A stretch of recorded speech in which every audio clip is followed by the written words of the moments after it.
You don't belong in this neighborhood." The words cut through the humid Georgia evening sharper than the red and blue lights flashing across the quiet suburban street. Marcus Hale slowly turned from the rusted mailbox he had been repairing and looked at the white police officer standing beside the patrol car with one hand resting near his belt. Rain clouds rolled low above the neighborhood, turning the sky the color of old steel, while porch lights flickered on one by one along the block. Marcus kept his expression calm. The screwdriver in his hand reflected the spinning police lights before he carefully placed it down beside the open toolbox near the curb. "This is my house," he said evenly. Officer Daniel Brooks let out a dry laugh that carried no humor at all. "Funny thing," he replied, stepping closer onto the wet grass. "People say that every time they get caught where they don't belong." Across the street, a curtain shifted inside a yellow two-story home. Someone was watching. Marcus noticed it immediately. He noticed everything.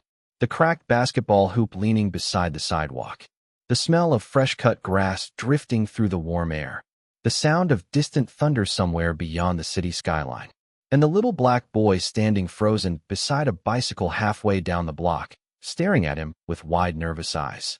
Marcus straightened slowly, his gray hoodie damp from the rising mist in the air. He had driven nearly 900 miles overnight from Chicago to finally return to the house his late mother left him, arriving less than 2 hours ago with nothing but a duffel bag, a toolbox, and memories he hadn't touched in years. The property had been sitting empty for almost 8 months. The mailbox hung crooked, paint peeled from the porch rails. One shutter banged softly against the siding every time the wind shifted. Marcus had wanted one quiet night before everything changed. One quiet night before the city learned his name. But quiet was already gone. "ID," Brooks demanded. Marcus reached slowly toward his back pocket. "Easy," Brooks snapped immediately, his voice louder now. "Real easy." Another patrol car rolled up behind the first one, tires crunching against wet gravel.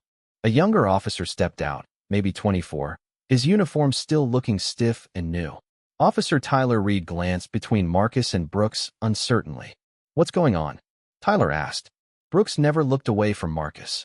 "Got a possible trespasser," he answered. "Neighbor called it in. Said someone was lurking around the property." Marcus almost smiled at the word lurking. He looked toward the old oak tree near the driveway where his mother used to hang wind chimes every spring. He could almost hear them now beneath the distant rumble of thunder. "Sir," Tyler said carefully, "do you live here?" Before Marcus could answer, Brooks cut him off. "Doesn't matter what he says. Nobody's lived here in months." Marcus finally pulled out his wallet slowly and held it forward. Brooks snatched it from his hand without thanks. The officer flipped through the contents beneath the flashing lights, his jaw tightening slightly when he saw the out-of-state credentials. "Chicago," Brooks muttered. "Figures." Marcus stayed silent. The humid wind moved through the trees overhead, carrying the scent of approaching rain. Somewhere nearby, a dog barked once and fell quiet again. Tyler shifted uncomfortably near the second cruiser. "Maybe we should run the property records first," he suggested softly. Brooks ignored him completely. He stepped closer to Marcus until barely 2 feet separated them. "I'm going to ask you one more time," Brooks said, his voice low and sharp now. "Why are you on this property?" Marcus looked him directly in the eye. Calm, unmoving. "Because," he answered quietly, "this is where my mother raised me." For half a second, something unreadable crossed Tyler's face. But Brooks only smirked harder. The radio on his shoulder crackled faintly through the heavy silence as the first drops of rain finally began to fall. The rain thickened slowly, turning the street glossy beneath the spinning police lights. Water rolled off the edge of Marcus Hale's hood and darkened the shoulders of his sweatshirt, while Officer Daniel Brooks continued flipping through the wallet with growing suspicion instead of understanding. Tyler Reed stayed near the second cruiser, one hand resting awkwardly on the open door as if he was unsure whether to step closer or stay back. The neighborhood had gone unnaturally still. Even the little boy beside the bicycle had not moved. Marcus could feel the child watching him the same way he once watched officers from behind his own mother's curtains decades ago. Brooks pulled out a worn family photo from the wallet and held it beneath the patrol car spotlight.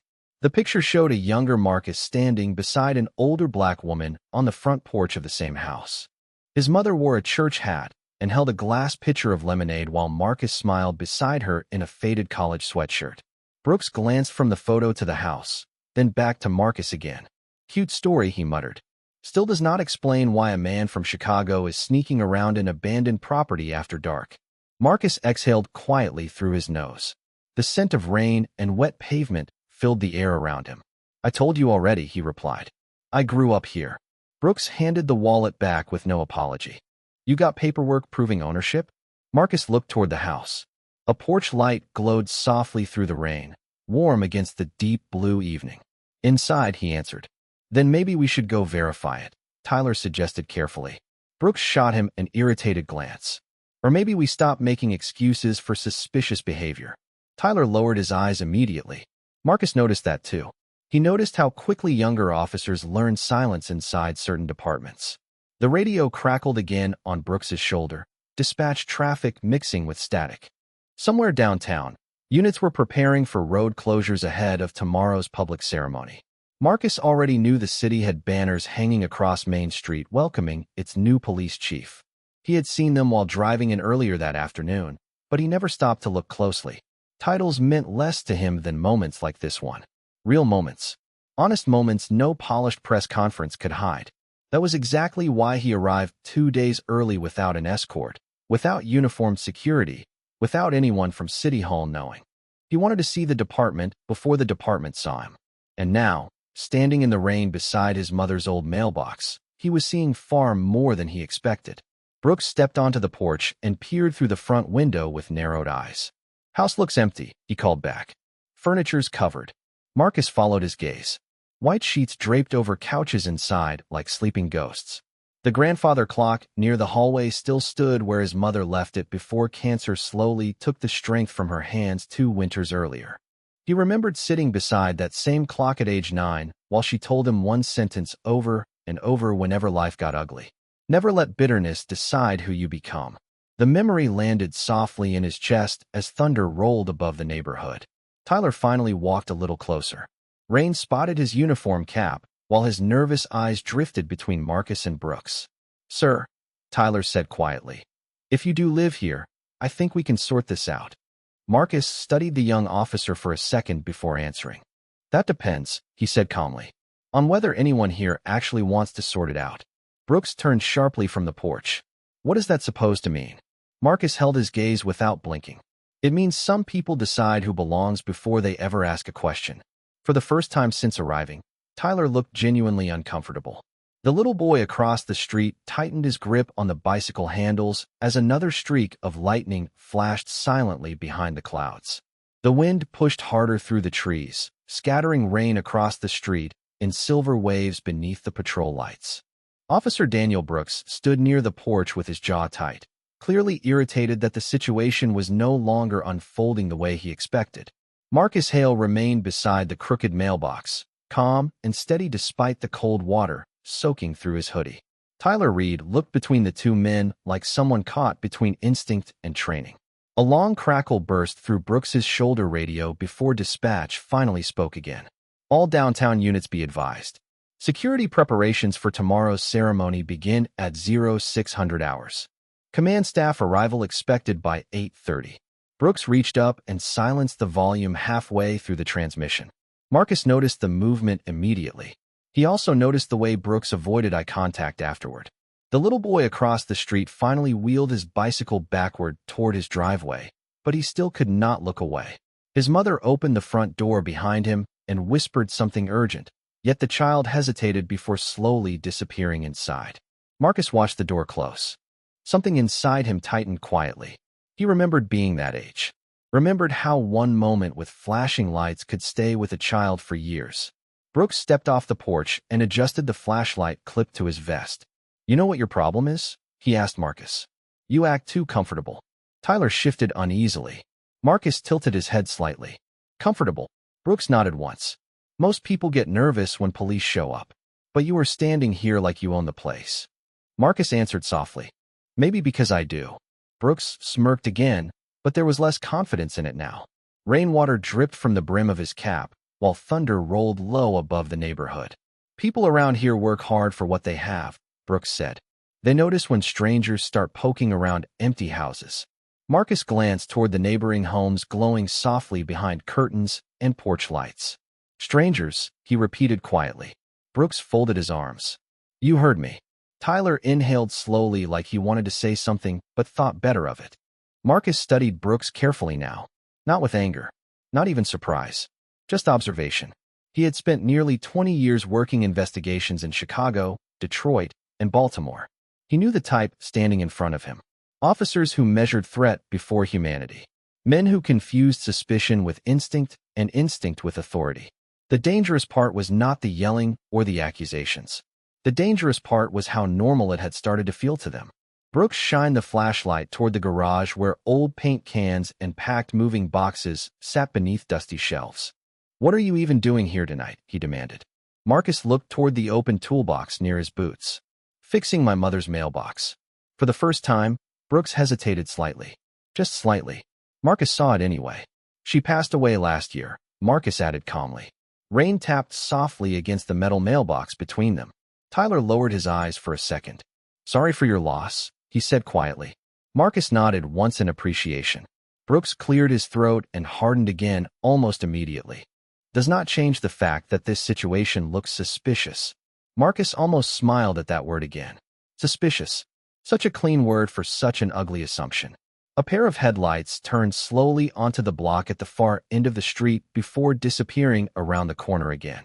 The neighborhood seemed to breathe beneath the storm clouds. Somewhere nearby, wind chimes rattled softly in the darkness. Marcus suddenly remembered standing on this same lawn at age 12 while his mother painted the porch rails bright white every summer. She used to wave at every passing patrol car because she believed police officers existed to protect neighborhoods like this one. Back then Marcus believed it too. Brooks stepped closer again. I think you should leave until ownership gets verified, he said firmly. Marcus met his eyes without moving. And if I refuse? The rain fell harder between them now. Tyler's shoulders tensed immediately. Brooks rested his hand near his belt once more. Then we are going to have a problem. Marcus looked at him for a long, quiet moment before answering. No, he said softly. You already do. Rain hammered harder against the pavement now, turning the entire street into a blur of reflections and flashing blue light. Officer Daniel Brooks stared at Marcus Hale with growing irritation, like the calmness in front of him was somehow offensive. Tyler Reed stood beside the second patrol car with tension written across his face, his fingers tightening around the edge of his radio microphone without pressing it. Marcus remained near the mailbox, shoulders wet, expression unreadable. The old house behind him seemed to rise quietly out of the storm like a memory, refusing to disappear. Brooks stepped closer again until water splashed around both their boots. You think you are smarter than everybody else, he said sharply. Marcus answered without raising his voice. No, I think you made a decision about me before you arrived. Brooks laughed once under his breath, but there was frustration buried inside it now. You fit the description. Marcus glanced slowly around the empty suburban block. Of what? Brooks opened his mouth, then stopped. The silence that followed felt heavier than the thunder overhead. Tyler looked down immediately. Somewhere inside one of the neighboring houses, a television flickered blue through half-closed blinds.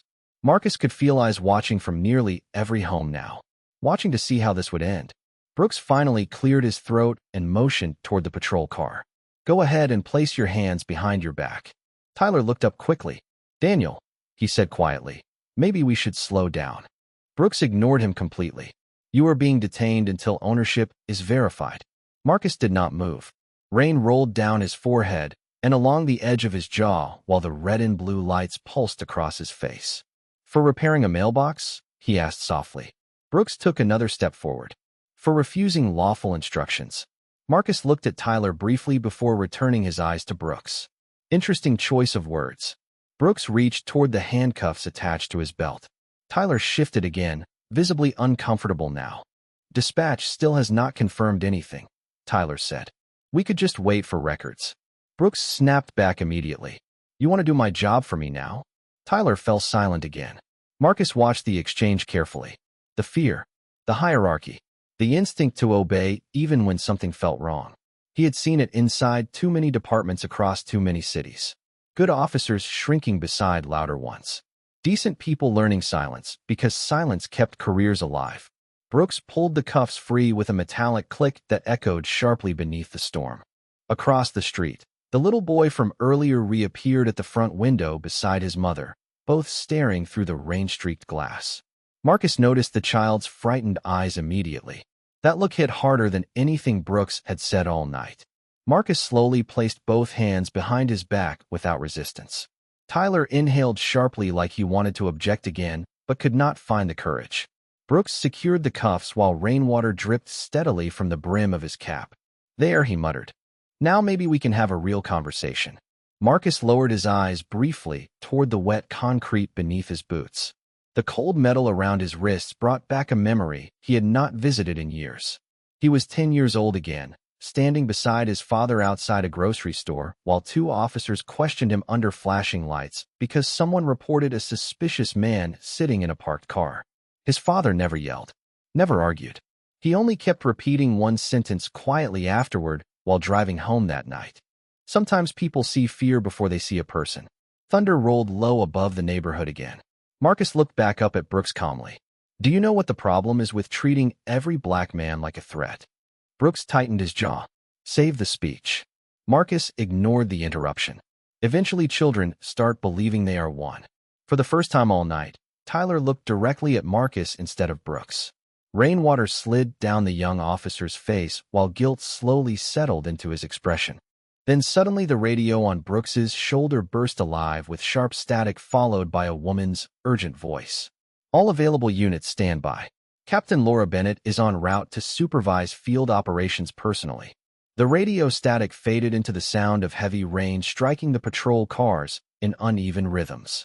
Officer Daniel Brooks glanced toward his shoulder microphone for only a second before looking back at Marcus Hale with renewed stubbornness, as if backing down now would cost him something larger than pride.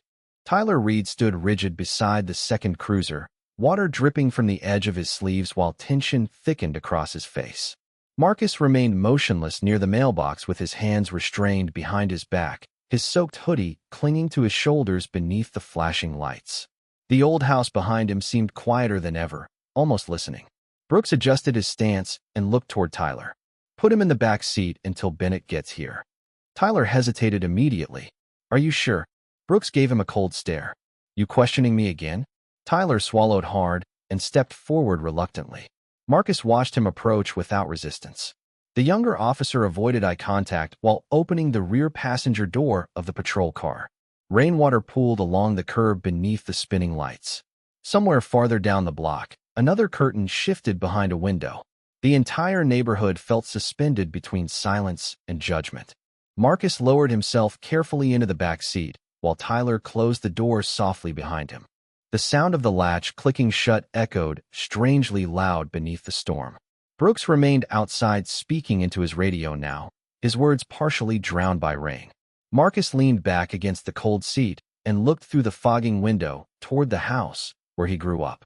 The porch lights still glowed warm against the darkness exactly the way his mother always kept it whenever family traveled home late at night. She used to say a porch light should tell people they still belong somewhere. Marcus stared at that light quietly while rain streaked across the glass in crooked silver lines. Tyler climbed into the driver's seat but did not start the engine. For several long seconds, he only sat there gripping the steering wheel tightly. Finally, he spoke without turning around. "You really grew up here?" Marcus answered calmly from the back seat. "Every summer until college." Tyler nodded faintly. "I used to deliver newspapers on this street when I was a kid." Marcus almost smiled at the coincidence. "Then maybe you remember Evelyn Hale." Tyler frowned slightly and thought before his eyes widened a little. "The music teacher?" Marcus nodded once. "That was my mother." Tyler stared forward through the rain-covered windshield. "She taught my cousin piano lessons." The realization settled visibly across his face like weight pressing slowly downward. Outside the vehicle, Brooks continued pacing near the mailbox while speaking sharply into the radio. Marcus watched him carefully through the distorted reflections on the wet glass. Years of investigative work had trained Marcus to notice patterns in people. Brooks carried himself like a man who believed control mattered more than understanding. Men like that often mistook calmness for disrespect because they expected fear in return for authority. Tyler finally looked into the rearview mirror. Why did you not tell him who you are? Marcus met his eyes through the reflection. Because I wanted to know how he treats people when he thinks nobody important is watching. Tyler looked away immediately after hearing that. The rain intensified again, drumming against the roof of the cruiser while lightning flickered faintly behind the clouds. Then Brooks suddenly opened the driver's side door halfway. Dispatch still cannot verify ownership, he announced sharply. Convenient. Marcus stayed calm. Property records are public. Brooks ignored the comment and looked toward Tyler. You run his name yet? Tyler hesitated for one dangerous second too long. Brooks noticed instantly. Do it now. Tyler slowly reached toward the dashboard computer mounted between the seats. His fingers moved uneasily across the keyboard while rainwater rolled down the side windows beside him.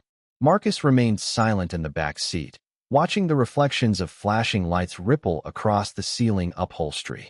Tyler typed carefully, then paused halfway through entering the name. His breathing changed. Marcus saw it immediately in the mirror. Tyler stared at the screen, blinking once like he thought he had read something wrong. Brooks leaned closer from outside the open door. Well, Tyler looked up slowly, his face losing color beneath the dashboard glow. Before he could answer, another set of headlights turned sharply onto the street and began moving toward them through the rain. The approaching headlights cut through the rain like pale silver blades, reflecting across the soaked pavement and the side of the patrol car, where Marcus Hale sat quietly in the back seat. Tyler Reed still stared frozen at the computer screen mounted beside the dashboard, his breathing shallow now, his fingers hovering above the keyboard without moving. Outside, Officer Daniel Brooks leaned closer through the open driver's side door, impatience spreading across his face. What is it? Brooks demanded. Tyler swallowed hard before answering. I think you need to look at this. Brooks snatched the attention immediately, bending down toward the glowing screen while rainwater dripped steadily from the brim of his cap onto the dashboard. Marcus watched silently from the back seat as the patrol lights painted shifting blue shadows across both officers' faces. For several long seconds, Brooks said nothing at all. The muscles in his jaw tightened. His eyes scanned the screen once, then again slower this time. Marcus could almost see the exact moment certainty began slipping away from him. Tyler carefully glanced toward the rearview mirror afterward, meeting Marcus's calm gaze for only a second before looking away again. Outside, the new vehicle rolled to a stop behind the patrol cars. Its headlights remained on, cutting bright beams through the rain and mist drifting over the neighborhood. A black SUV. City issued.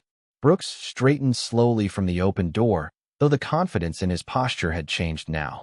Not gone completely, just fractured. Could be someone with the same name, he muttered quietly, almost to himself. Tyler did not answer.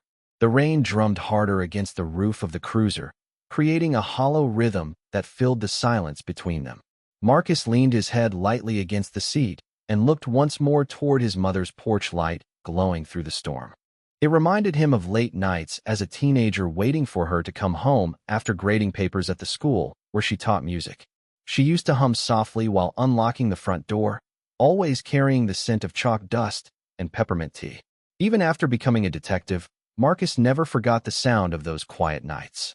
They reminded him that dignity did not need volume to exist. The front door of the SUV opened slowly. A woman stepped out holding a dark umbrella against the rain. Captain Laura Bennett moved quickly across the wet pavement, her polished shoes splashing through shallow puddles beneath the flashing patrol lights. Brooks saw her approaching and immediately adjusted his uniform collar. Tyler sat up straighter without even realizing it. Marcus stayed still. Bennett stopped beside the patrol car and glanced first at Brooks, then Tyler, before finally looking through the rear passenger window.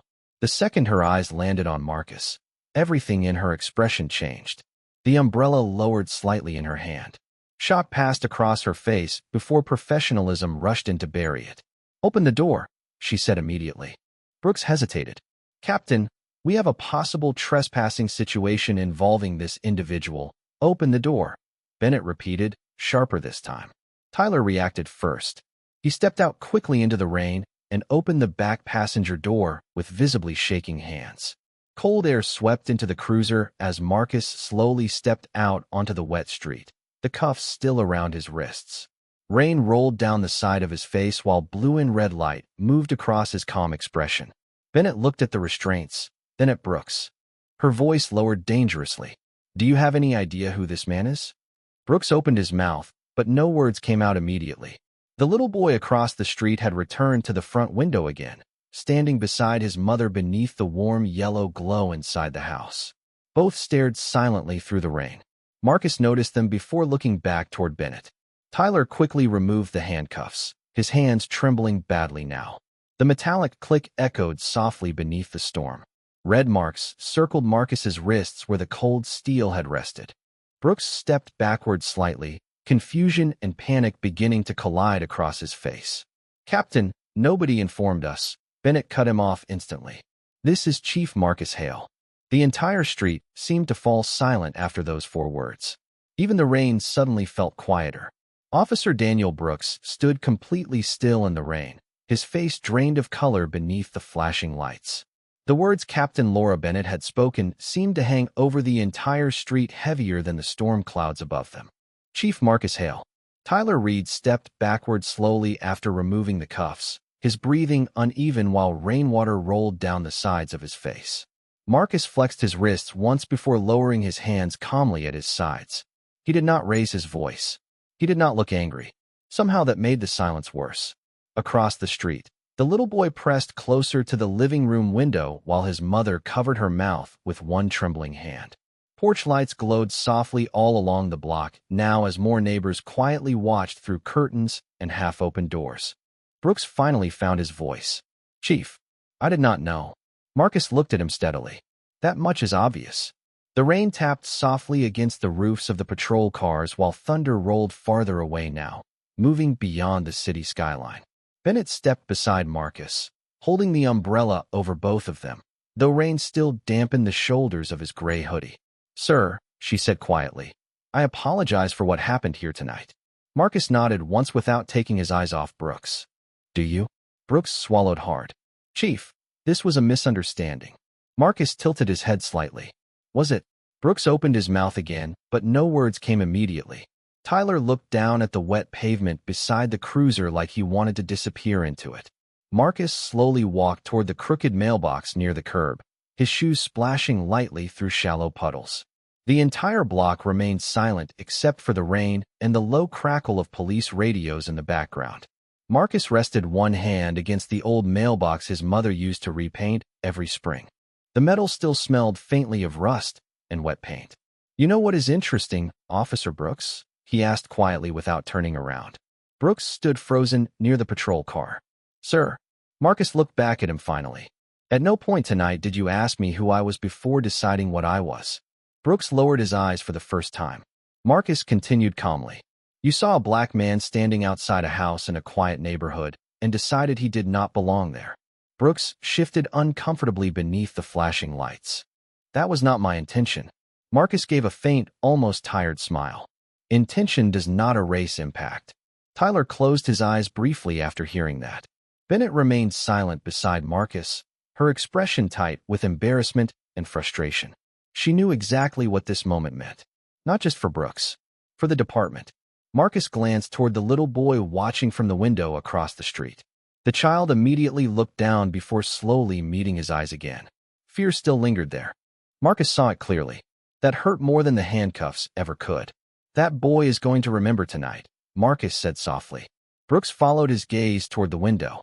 Sir, I never meant to scare anyone. Marcus nodded slowly. And yet you did. The rain eased slightly now, becoming softer against the pavement. Tyler finally stepped forward, his voice barely above a whisper. Chief, I should have stopped this earlier. Marcus looked at the young officer carefully. Tyler's hands still trembled at his sides. Why did you not?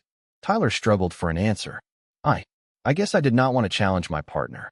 Marcus studied him for a long moment before speaking again. That is how bad systems survive. Good people stay quiet because silence feels safer. Tyler lowered his head completely after that. Brooks looked like he wanted to say something else, but guilt had finally overtaken defensiveness. The confidence he carried earlier was gone now, washed away beneath the storm. Marcus took one slow breath and looked up at the dark sky above the neighborhood where he grew up. His mother once told him real leadership begins in the moments nobody plans for. Standing there in the rain outside her old house, Marcus realized she had been right all along. The rain finally began to soften into a steady mist, leaving the neighborhood wrapped in the low hum of patrol engines and dripping tree branches. Chief Marcus Hale stood quietly beside the mailbox while water slid from the edge of his sleeves onto the dark pavement below. Officer Daniel Brooks remained several feet away, unable to fully meet his eyes anymore. The sharp confidence that once filled his posture had collapsed into something smaller now, something uncertain. Tyler Reed stood near the cruiser with his shoulders lowered, the weight of the entire night settling visibly across his face. Captain Laura Bennett glanced between all three men before speaking carefully. "Chief, Internal Affairs can respond tonight if you want this formally documented immediately." Brooks looked up sharply at those words. Marcus stayed silent for a moment, watching rainwater drip from the branches of the old oak tree in front of his mother's house. The porch light behind him still glowed warm against the darkness. He remembered replacing that same bulb for her one winter after she complained the front steps looked lonely without it. Strange how certain lights survived longer than people. Brooks finally spoke, his voice rougher now. "Chief, I know this does not fix what happened, but I am sorry." Marcus looked at him calmly. "Sorry for what part?" Brooks struggled to answer immediately. "For making assumptions," he said quietly. "For escalating things." Marcus nodded slightly. "And if I had not been Chief Marcus Hale?" The question landed heavily in the damp night air. Brooks looked away first. Tyler closed his eyes briefly again, like the words struck somewhere personal. Across the street, the little boy slowly stepped outside onto his porch beside his mother, both still watching from beneath the yellow porch light. Marcus noticed the child gripping the railing tightly with both hands. Fear mixed with curiosity in his eyes now. Marcus took a slow breath before turning back toward Brooks. "Do you know why I came here early?" Brooks shook his head faintly. "I wanted to see this department before ceremony speeches and cameras cleaned everything up."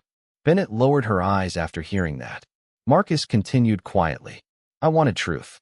The mist drifted softly through the flashing lights while distant thunder faded farther away beyond the city skyline. Brooks looked exhausted now, like he had finally begun replaying the entire night through someone else's eyes. "Chief," he said carefully, "I never thought of myself as that kind of officer." Marcus gave a tired smile. "Most people do not." Silence followed again. Not angry silence. Reflective silence.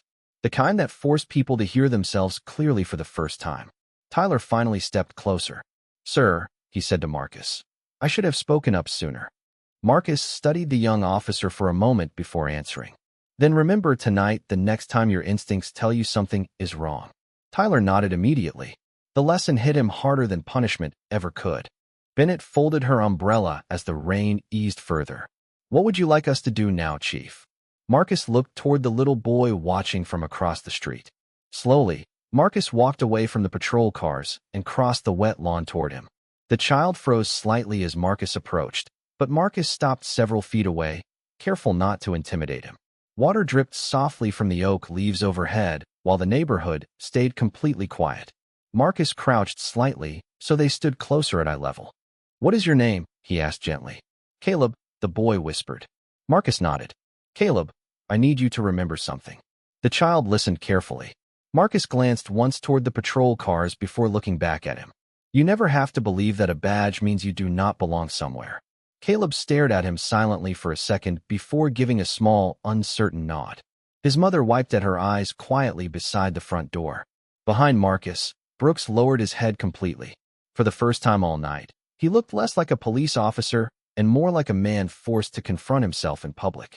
Marcus slowly stood again and looked back toward his mother's house, the porch light still glowing steady through the mist like it had been waiting for him all along.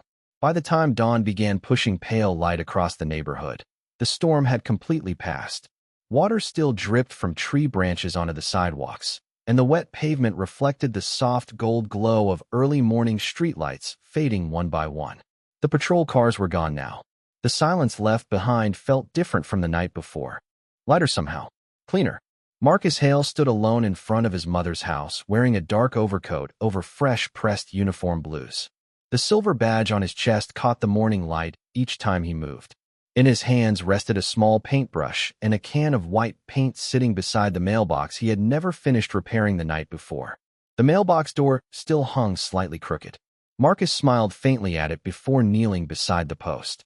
He dipped the brush carefully into the paint and began covering the rusted scratches left by years of weather and neglect. The neighborhood slowly woke around him. Sprinklers clicked on in distant yards. Birds settled onto power lines still damp from rain. Somewhere down the block, a garage door rumbled open. Marcus worked quietly, focused only on the mailbox and the memories tied to it. His mother used to repaint it every spring while humming old gospel songs under her breath. She believed small things mattered because small things told people whether love still lived somewhere. A car door closed softly nearby. Marcus looked up and saw Tyler Reed standing near the sidewalk in full uniform. The younger officer looked nervous again, though differently now. Less afraid, more humbled. He held a paper coffee cup in one hand. "Morning, Chief," Tyler said carefully. Marcus nodded once. "Morning." Tyler stepped closer before holding out the coffee. "Black. No sugar." Captain Bennett said, "That is how you take it." Marcus accepted it with a quiet thank you. Steam curled into the cool morning air between them. Tyler looked toward the freshly painted mailbox. "You came back early just to fix this?" Marcus glanced at the house. "My mother loved this place." Tyler nodded slowly. "My cousin still talks about her piano lessons." Marcus smiled softly at that. For a moment, neither man spoke. The morning breeze moved gently through the trees overhead, while sunlight slowly replaced the gray remains of the storm clouds. Tyler finally took a breath. Internal Affairs opened a review on Brooks last night. Marcus kept painting carefully along the edge of the mailbox door. "I know." Tyler hesitated. "He asked me to tell you something." Marcus looked up slightly. Tyler swallowed. He said, "He hopes someday he becomes the kind of officer who would have handled last night differently." Marcus stayed quiet for several seconds after hearing that. Then he nodded once. "That is a start." Farther down the street, Caleb stepped outside wearing a backpack nearly too large for his shoulders. He stopped when he saw Marcus standing near the mailbox. For a second, the boy looked uncertain again. Marcus raised one hand gently in greeting. Caleb slowly waved back this time. No fear in his eyes now, just recognition. Marcus watched him climb onto his bicycle and ride toward the corner beneath the growing sunlight. Tyler followed the moment quietly before speaking again. "You really think things can change?" Marcus looked toward the street where the patrol cars had stood only hours earlier. Then he looked down at the badge resting against his chest. "Not overnight," he answered calmly. "But every system changes the moment somebody finally decides to see people before assumptions." Tyler lowered his eyes thoughtfully. Across the yard, the front porch lights still glowed faintly beneath the morning sun. Marcus walked over and switched it off gently beside the front door. Then he rested his hand against the frame for a brief, quiet moment. The breeze carried the scent of fresh rain and wet grass through the neighborhood, while the city slowly woke in the distance. A new day had arrived, and for the first time in a very long time, Marcus felt like the badge he carried might finally mean what it was always supposed to.